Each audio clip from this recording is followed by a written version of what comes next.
আজি মৃদুল ডাঙৰীয়াৰ ভাতৃ এডভোকেট শ্বহীদ মৃদুল ডাঙৰীয়াৰ ঘৰত অনতি পলমেই তেওঁৰ ঘৰত 25 লক্ষ টকা ফাৰ্ষ্ট ইনষ্টলমেণ্ট হিচাপে প্ৰদান কৰা হ'ব। আৰু তাৰ পিছত ৰাজনৈতিক সুৰক্ষাৰ কাৰণে তেওঁৰ পত্নীয়ে যদি বিচাৰে কাউন্সিলৰ খেলিব, যদি বিচাৰে জিলা পৰিষদ খেলিব, তেতিয়াহ'লে সভাপতি ডাঙৰীয়াই, কাৰ্যকৰী সভাপতি জাকিৰ হুছেইন সিকদাৰ, বিধায়ক বকু আৰু মোক দায়িত্ব দিছে। আমাৰ তিনিজনৰ এজনক কণ্টেক্ট কৰিলে তেওঁলোকৰ টিকটৰ আমি ব্যৱস্থা কৰিম। এইটো ভাৰতীয় জাতীয় কংগ্ৰেছৰ সভাপতিৰ এইটো ঘোষণা আৰু তেখেতৰ এই কথাখিনি আপোনালোকৰ সন্মুখত মই ব্যক্ত কৰিম।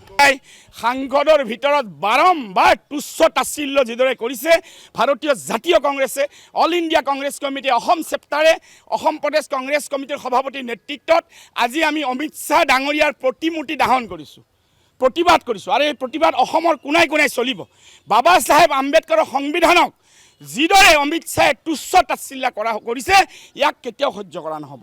ভাৰতীয় গণতন্ত্ৰ প্ৰতিষ্ঠা, বিশ্বৰ দৰবাৰত ভাৰতৰ প্ৰতিষ্ঠা, ভাৰতৰ স্বাধীনতা, তাৰপিছত ভাৰতীয় সংবিধান ব্ৰহ্মাণ্ডৰ ভিতৰত এক সৰ্বোত্তম সংবিধান, শক্তিশালী সংবিধান, জনতাৰ কাৰণে, জনতাৰ বাবে, জনতাৰ আশা আকাংক্ষাক বাস্তৱত ৰূপ এটা সংবিধানক তেওঁলোকে তাচ্ছিল্য কৰিছে। আৰু এনেকুৱা হাজাৰটা মূৰ্তি আৰু দাহন হ'ব। অসম প্ৰদেশ কংগ্ৰেছ কমিটিৰ সভাপতি ডাঙৰীয়াৰ নিৰ্ণয়ক্ৰমে সিদ্ধান্ত লোৱা হয়।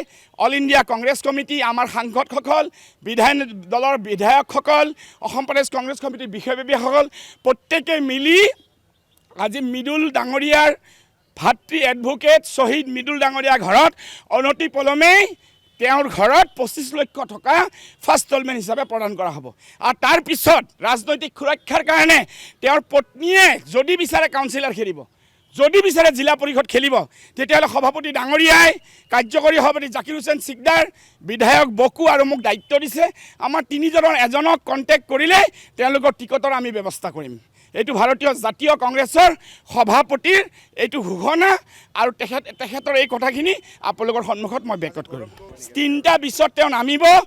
সৰ্বভাৰতীয় কংগ্ৰেছ কমিটিৰ হৈ গৌৰৱ গগৈ ডাঙৰীয়াই 3টা বিচত এয়াৰপৰ্টত নামি ডাইৰেক্ট মৃতকৰ ঘৰলৈ যাব আৰু আমি লগত যাম। আম্বেদকাৰ ভাৰত নিৰ্মাণৰ এক ঐতিহ্যবহী ধাৰা এটা বাবা চাহেব আম্বেদকাৰ, ভাৰতীয় সংবিধান সভা আৰু ভাৰতৰ সংবিধান প্ৰণেতা বাবা চাহেব আম্বেদকাৰক হোম মিনিষ্টাৰ অমিত শ্বাহ ডাঙৰীয়াই সাংসদৰ ভিতৰত বাৰম্বাৰ তুচ্ছ তাচ্ছিল্য যিদৰে কৰিছে ভাৰতীয় জাতীয় কংগ্ৰেছে, all India Congress committee Assam চেপ্টাৰে, অসম প্ৰদেশ কংগ্ৰেছ কমিটিৰ সভাপতিৰ নেতৃত্বত আজি আমি অমিত শ্বাহ ডাঙৰীয়াৰ প্ৰতিমূৰ্তি দাহন কৰিছোঁ, প্ৰতিবাদ কৰিছোঁ। আৰু এই প্ৰতিবাদ অসমৰ কোনাই কোনাই চলিব। বাবা চাহেব আম্বেদকাৰৰ সংবিধানক যিদৰে অমিত শ্বাহে তুচ্ছ তাচ্ছিল্য কৰিছে, ইয়াক কেতিয়াও সহ্য কৰা নহ'ব।